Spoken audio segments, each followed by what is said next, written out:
Welcome back बच्चों। तो हम लोगों ने लास्ट वीडियो लेक्चर में ये हमारा जो पॉलीनोमियल फंक्शन के उसके बारे में डिस्कशन कर रहे थे, राइट। तो वहीं से हम लोग कंटिन्यू करते हैं। हम लोगों ने लीनियर पॉलीनोमियल फंक्शन होता है तो उसका ग्राफ कैसे आता है, रेंज कैसे निकालते हैं, ग्राफ कैसे वो बताया था। फिर क्वाड्रेटिक पॉलीनोमियल होता है तो उसका रेंज क्या आता है और ग्राफ पे से रेंज कैसे निकालते वो बताया था। उसका ग्राफ कैसा होगा वो सारी चीजें डिस्कशन की थी। अब हम बात करने वाले क्यूबिक पॉलीनोमियल हो। तो मान लो मैं एक सिंपल सा एग्जांपल ले लूं, f(x = x³), ठीक है। तब इसका ग्राफ क्या होता है और रेंज कैसे निकालेंगे ग्राफ पे से। यहां से बच्चों ग्राफ पे से उसके बारे में डिस्कशन कर रहे हैं, ठीक है। तो आपको पता है कि f(x = x³ में 1 डालूंगा तो क्या आ जाएगा 1, -1 डालूंगा तो -1, 2 डालूंगा तो 8, -2 डालूंगा तो -8, 3 डालूंगा तो 27। तो इस तरह से आपको डिफरेंट वैल्यू लेता रहेगा, राइट। तो बच्चे इसका ग्राफ बना के हम लोग देख लेते हैं तो क्या आता है। और बच्चे इसकी डोमेन क्या हो जाएगी, इसकी डोमेन हो जाएगी हमारी r। पूछो क्यों, क्योंकि सभी वैल्यू के लिए हमारे पास इसमें आंसर मिलने वाला है। ऐसा जरूरी नहीं है कि भाई किसी एक के लिए हमें आंसर ना मिले, समझ में आ रहा है। सभी के लिए हमें इमेज मिलने वाली है। तो डोमेन हमारे पास क्या हो जाएगी r, ओके। अब हम बात करने वाले रेंज क्या होगी। तो रेंज क्या होगी देख लेते हैं। तो हम लोग कहां से निकालेंगे इसको, ग्राफ से सॉल्व करें तो ग्राफ से निकाल ले कि ग्राफ से रेंज क्या होगा। तो बच्चों एक्स एक्सिस हमने बोला था क्या लेना आपको डोमेन, वाई एक्सिस क्या लेना आपको रेंज। बहुत बार बोल चुका हूं तो आपको समझ में आ गया होगा, ठीक है। अब यहाँ पे डिफरेंट वैल्यू पुट करिए तो वो करते जाते हैं। 0 रखूंगा तो 0 आएगा, तो ये रहा 0 वाला पॉइंट ले लेता हूं। 1 रखूंगा तो 1 आएगा, -1 रखूंगा तो -1 आएगा, 2 रखूंगा तो 8 आ जाएगा। इस तरह से यहाँ पे -2 रखा तो भी -8 आ जाएगा। तो इस तरह से हमारा ग्राफ चलता जाएगा लाइक दिस। यस चलो ठीक है। f(x = x³ का ग्राफ इस तरह से जाएगा। इसका ग्राफ है f(x = x³। तो बच्चों हमें क्या निकालनी है, रेंज निकालनी है फ्रॉम ग्राफ, ओके। तो हमने क्या बोला था, रेंज निकालने के लिए कुछ मत करो, लाइन को y की तरफ खींचते जाओ, देख लो कौन से पॉइंट कवर होते हैं y एक्सिस पर, कौन से पॉइंट छूट जाते हैं। तो आपको यहां पता चलेगा तो ये सारे पॉइंट y एक्सिस से कवर कर रहा है। तो यहां पे रेंज क्या आ जाएगी अपनी r आ जाएगी। क्या आ जाएगी बच्चों r, ठीक है। आयो बच्चों ये समझ में आया होगा कि भाई क्यूबिक पॉलीनोमियल फंक्शन जब होगा उसको रेंज क्या आ जाएगी r। कब, जब आपका फंक्शन f(x = x³ के फॉर्म में होगा तब, ठीक है। फाइन। तो थोड़ा बहुत भी डिफरेंस करे, चेंज करे तो फंक्शन के अंदर चेंज होगा, तो उसके ग्राफ के अंदर चेंज होगा, तो एक्चुअली उसकी रेंज भी चेंज हो जाएगी, ठीक है। ये बात दिमाग में बिठा लेना। अभी हम लोगों ने जो भी रेंज निकालना सीखा है वो कैसे निकालते हैं, तो ग्राफ से निकालना सीखा है, ठीक है। हम लोग को ये कैलकुलेशन करके कि भाई ग्राफ में जो किया उसकी कैलकुलेशन करके हम लोगों ने अभी तक कोई भी काम नहीं किया, ठीक है।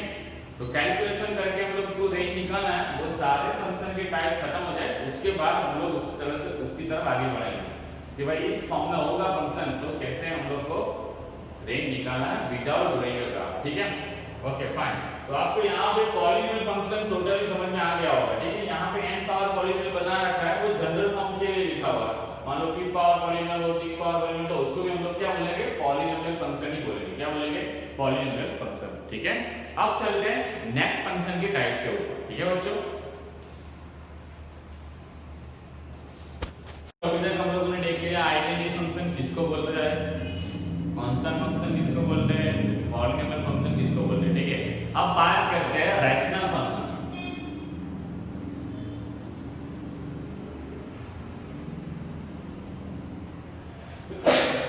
Sorry, corona virus, okay. Rational function, ठीक है। तो रैशनल फंक्शन को समझने से पहले आपको याद दिला दो रैशनल नंबर क्या होते हैं। The number is form of p/q where q does not equal to 0 and p and q are integer। ऐसा कुछ आप लोगों ने पढ़ा था। तो हमें ये तो कुछ काम का नहीं है, ये सिर्फ ये चाहिए हमें ये समझना है कि भाई p/q लिखा, q does not equal to 0 क्यों लिखा, क्योंकि जब डिनोमिनेटर में 0 आ जाएगा तो ये क्या हो जाएगा, नॉट डिफाइन हो जाएगा। क्या हो जाएगा, नॉट डिफाइन हो जाएगा। ठीक है। तो दैट्स व्हाई हम लोग डिनोमिनेटर में q को 0 लेते नहीं है। तो बच्चों रैशनल नंबर, रैशनल फंक्शन आपको थोड़ा समझा दूं तो फंक्शन क्या हो जाएगा, function f of x equal to p of x upon g of x, where g of x is not equal to 0 for any value of x, value of, ठीक है। मतलब यहाँ पे क्या लिखा है, ऐसा फंक्शन जो ऊपर भी पॉलिनोमियल होगा और नीचे भी पॉलिनोमियल फंक्शन होगा, या फिर ऊपर कोई भी फंक्शन होगा नीचे कोई भी फंक्शन होगा। मतलब क्या कि p बाई q के फॉर्म में फंक्शन होगा उसको हम क्या बोलेंगे, रेशनल फंक्शन बोलेंगे, ठीक है। p of x और g of x लिखा, इसका मीनिंग आपके दिमाग में एक ही बात आएगी कि ऊपर भी पॉलिनोमियल नीचे भी पॉलिनोमियल, इसलिए मैंने बोल दिया कि ऊपर भी पॉलिनोमियल नीचे भी पॉलिनोमियल, राइट। लेकिन ऊपर भी कोई दूसरा फंक्शन हो सकता है, नीचे भी कोई दूसरा फंक्शन हो सकता है। मतलब क्या p बाई q फॉर्म में जो भी फंक्शन होगा उसको हम क्या बोलेंगे, रेशनल फंक्शन, राइट। लेकिन एक कंडीशन है कि g of x not equal to 0 होना चाहिए। g of x equal to 0 हो गया तो उसको क्या बोलेंगे हम लोग, नॉट डिफाइन बोल देंगे। समझ में आ रहा है कुछ, वो फंक्शन डिफाइन होगा नहीं उस वैल्यू के लिए, ठीक है। Okay fine. तो बच्चों हम लोग यहाँ पे इसका एक एग्जांपल ले लेता हूँ।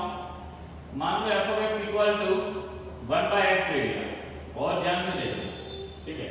अब बच्चों हम लोग जो भी फंक्शन डिफाइन करते हैं वो r टू r डिफाइन करते हैं, राइट। तो बच्चों यहाँ पे इस फंक्शन के लिए डोमेन क्या है। अब बच्चों दिमाग में एक बात बिठा लेना, जब भी p of x upon q of x वाले टर्म आए, मतलब ऊपर फंक्शन नीचे पे फंक्शन इस तरह से कोई भी फॉर्म आए, तो हमें क्या देखना है, g of x not equal to 0 होना चाहिए। तो बच्चों जब भी डोमेन लिखते टाइम इसकी आपको वो बात ध्यान रखनी होगी कि g of x की कौन सी वैल्यू डालने से 0 हो जाएगा, x की कौन सी वैल्यू यहाँ पे पुट करने की वजह से 0 हो जाएगा। आपको सीधा सीधा पता चल रहा है कि 1 by x है, दैट मींस फॉर x की यहाँ पे 0 वैल्यू पुट करूंगा तो फंक्शन क्या हो जाएगा, नॉट डिफाइन हो जाएगा। मतलब 0 वैल्यू के लिए हमारे पास आंसर क्या आ रहा है, नॉट डिफाइन, इनफाइनाइट आंसर आ रहा है। क्या आ रहा है, इनफाइनाइट आंसर आ रहा है। और आप लोग दो डोमेन देखोगे तो आर है, उसमें इनफाइनाइट आपको मिलेगा ही नहीं, ऐसा कोई नंबर ही नहीं। समझ में आ रहा है कुछ। तो दैट मींस व्हाट कि जहां पे x की वैल्यू हम लोग 0 पुट कर सकते नहीं है। मानो कर भी लिया तो ये जो फंक्शन है वो फंक्शन बनेगा नहीं, सिर्फ क्या बन जाएगा, रिलेशन। समझ में आ रहा है। तो ये फंक्शन, ये रिलेशन को फंक्शन बनाना है तो यहाँ पे हमें 0 डालना होगा नहीं, मतलब उसकी डोमेन क्या हो जाएगी, r माइनस 0। समझ में आ रहा है, r माइनस 0 मतलब उसमें से मैंने 0 निकाल दिया है।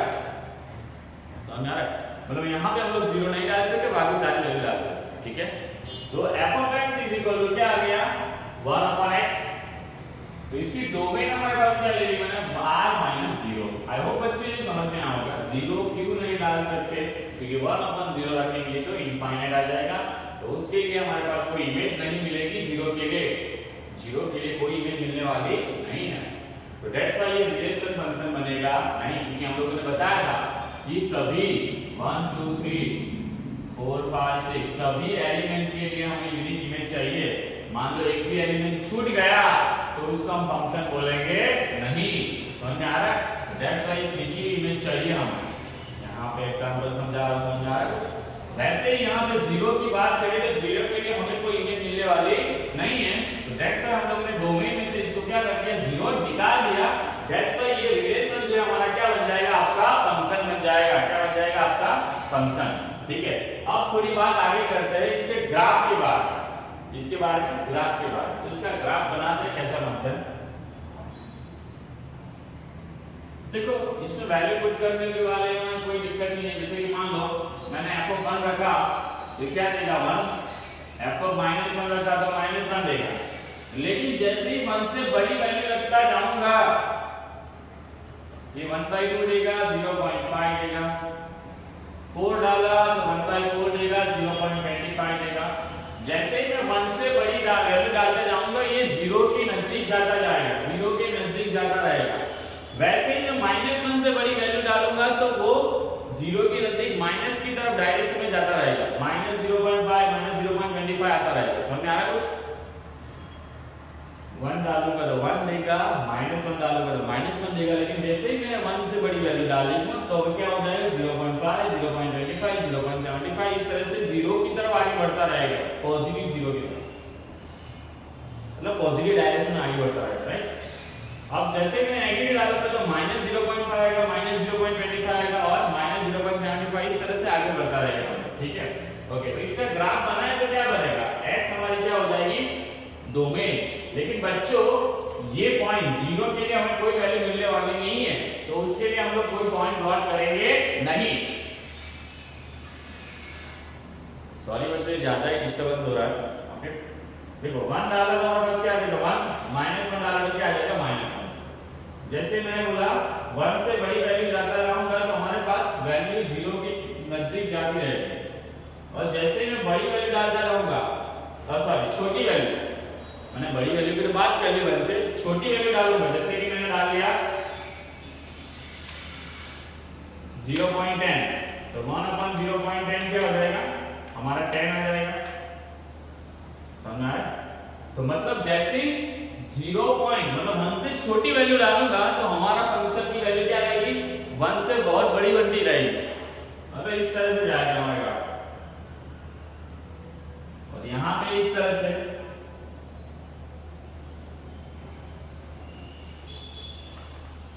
तो आपको ये जो ग्राफ दिख रहा है इसको हम क्या बोलेंगे, f(x) = 1/x का ग्राफ बोलेंगे। अब ध्यान से देखो, यहाँ पे 0 के लिए आपको कोई भी वैल्यू मिलने वाली नहीं है, तो वो हम लोगों ने पहले से ही निकाल दिया, ठीक है।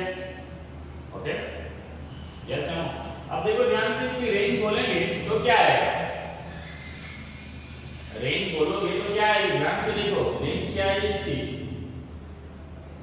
हम लोगों ने क्या बोला था, y से प्लॉट कर लेंगे, देखो 1,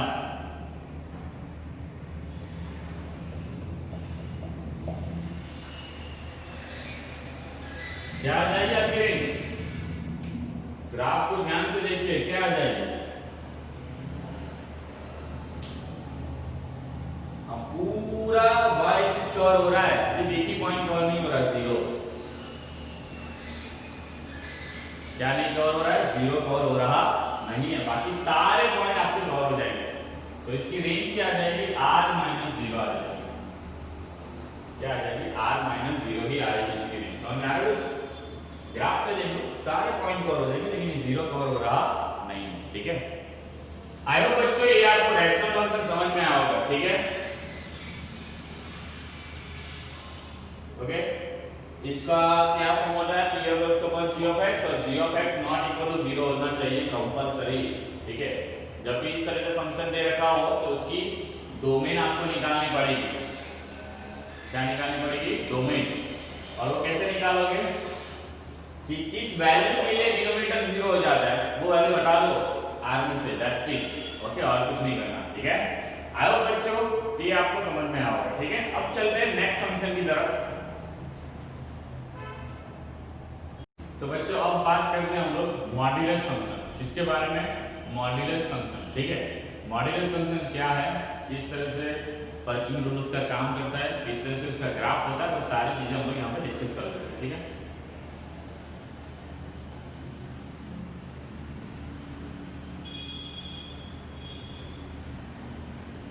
मॉड्यूलस फंक्शन के बारे में बात करें तो आप लोगों ने 7th क्लास या 6th क्लास में ऐसा कुछ पढ़ा होगा, that is called absolute value. क्या, एब्सोल्यूट वैल्यू, जैसे कि आपको इस तरह से दे रखा होगा, ठीक है। इसको हम लोग क्या बोलते हैं, मॉड्यूलस के अंदर x, ठीक है। अब इसमें हम लोग -5 डाले तो आपको क्या रहता था, 5 देता था, 7 डाले तो 7 देता था, -10.5 डाले तो आपको क्या देता था, 10.5 देता था, लेकिन -10.5 डाला तो हमें क्या देगा, 10.5 देगा। मतलब आपको कोई भी वैल्यू इसके अंदर डालोगे तो आपको क्या देगा, एब्सोल्यूट वैल्यू देगा, पॉजिटिव वैल्यू देगा, क्या देगा, पॉजिटिव वैल्यू। तो वो हमारा क्या था, मॉड्यूलस था, हम लोगों ने ऐसा पढ़ा था 7th क्लास से 6th क्लास में पढ़ा था, ठीक है, बहुत पुरानी बात है। ये मॉड्यूलस फंक्शन की बात करें तो वो क्या करेगा, आपको सभी जो भी नंबर डालोगे उसको क्या बना देगा, वो पॉजिटिव बना देगा, क्या बना देगा, पॉजिटिव, ठीक है। तो उसका वर्किंग रूल क्या है, f(x) = मॉड्यूलस ऑफ x, क्या हो जाएगा, मॉड्यूलस ऑफ x। लेकिन बच्चों ये काम किस तरह से करता है उसकी थोड़ी डिस्कशन कर लेते हैं। इतनी बात तो समझ में आ गई कि सर इसमें 5 डालेगा तो 5 डालेगा, 2 डालूंगा 2 डालेगा, 3 डालूंगा 3 डालेगा, 4 डालूंगा 4 डालेगा, दैट मींस व्हाट, ये सारी चीजें 0 डालूंगा तो 0 डालेगा। दैट मींस व्हाट कि जितनी भी सारी 0 और 0 से बड़ी वैल्यू डालूंगा, 0 और 0 से बड़ी वैल्यू डालूंगा तो वही वैल्यू आपको आंसर में दे देगा। मतलब ये इस तरह से बात करता है, ऐसा बोल सकता हूं कि x की वैल्यू 0 और 0 से बड़ी डालो तो ये फंक्शन एज इट इज आपको x दे देगा, जो वैल्यू पुट की है वही आपको दे देगा। देखो ध्यान से, 0 और 0 से बड़ी वैल्यू डालूंगा तो जो वैल्यू पुट की है वही वैल्यू आपको रिजल्ट के फॉर्म में दे देगा। ठीक है, अब जैसे कि इसमें नेगेटिव वैल्यू डालता हूं, जैसे कि -5 डाला, क्या कर देगा वो आपको 5 दे देगा। -6 डाला तो क्या दे देगा आपको 6 दे देगा। -7 डाला तो 7 दे देगा। -8 डालूंगा तो क्या दे देगा 8 दे देगा। That means what, negative number डालूंगा तो वो क्या दे देता है पॉजिटिव वैल्यू। वो कैसे करता है, कैसे करता है, इस तरह से -(x) क्या कर देता है, जो भी वैल्यू डालते हो उसको माइनस दे देता है। क्या देता है, माइनस। मतलब क्या, थोड़ा समझो समझने के लिए, -5 डाला तो ये तो हमारा x है पूरा जो नेगेटिव है, उसको भी माइनस दे देता है, तो दैट्स व्हाई हमारा क्या हो जाता है पॉजिटिव 5 हो जाता है। समझ में आ रहा है कुछ? मान लो मैंने -10 डाला तो ये तो क्या अपना x है जो लेस देन 0 है, तो किस तरह से वर्क करता है, -(x) की तरह वर्क करता है। तो -(-10) हो क्या दे देगा आपको +10 दे देगा। क्या दे देगा, +10। समझ में आ रहा है? तो पॉजिटिव वैल्यू डालोगे, 0 से बड़ी वैल्यू डालोगे तो वैसे ही वैल्यू दे देगा। नेगेटिव वैल्यू डालोगे तो क्या करके देगा, -(x) करके देगा। समझ में आ रहा है? तो ये इसका क्या है, वर्किंग रूल है। ठीक है, अब बच्चों डोमेन की बात करें इसकी, तो डोमेन क्या चीज हो जाएगी, सारे r के लिए हम लोग ये फंक्शन डिफाइन कर पाते हैं। सभी के लिए हमें यूनिक ना यूनिक, सभी के लिए हमें यूनिक इमेज मिलने वाली है। क्या, सभी के लिए हमें यूनिक इमेज मिलने वाली है। ठीक है, सभी नंबर के लिए सभी नंबर के लिए हमें क्या मिलने वाला है, यहाँ पे यूनिक वैल्यू मिलने वाला है। ठीक है,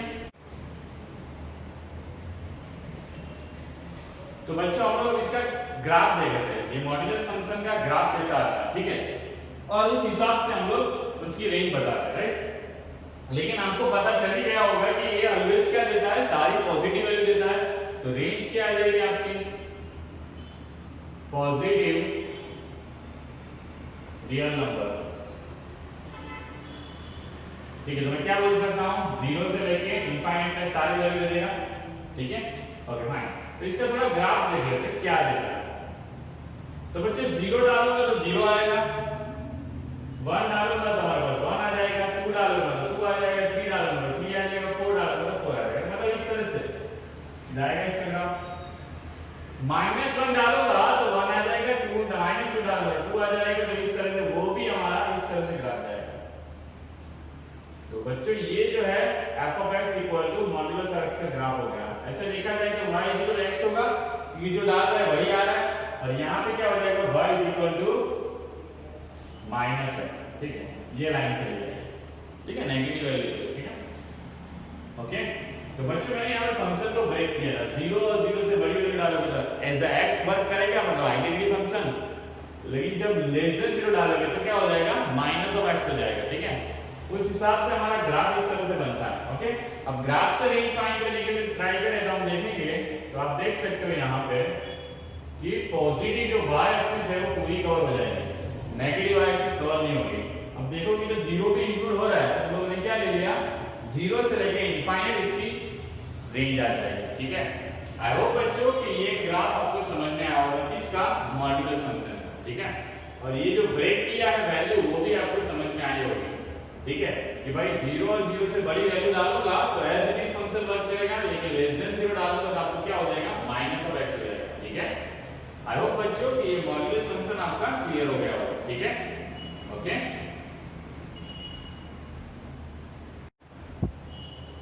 ठीक है, आई होप बच्चों कि यहाँ पे मॉड्यूलस फंक्शन आपको पूरी तरह से समझ में आ गया होगा। ठीक है, यहाँ पे मैं ज़्यादा फंक्शन लेने जाऊँगा तो थोड़ा बहुत आपको याद रखने में और रिकॉल करने में फिर प्रॉब्लम हो जाएगी। इससे बेटर है कि ये जो जितने भी फंक्शन के टाइप सिखाए वो सारे फिर से एक बार रिकॉल कर लो, ठीक है। अब नेक्स्ट वीडियो लेक्चर में दूसरे फंक्शन के बारे में डिस्कशन करेंगे और उसकी रेंज क्या होती है और उसका ग्राफ क्या होता है, ठीक है। वो बहुत ही इंपॉर्टेंट फंक्शन है जो अपकमिंग आने वाले हो, ठीक है। तो उसमें ज़्यादा टाइम जाएगा, इसलिए ये जो पहले फंक्शन आपको सिखाए वो सारे आप पहले याद रखो, ठीक है। उसके बाद हम लोग जो अपकमिंग आने वाले उसके बारे में देखेंगे इन नेक्स्ट वीडियो, ठीक है बच्चों। मिलते हैं नेक्स्ट वीडियो लेक्चर में। Thank you very much.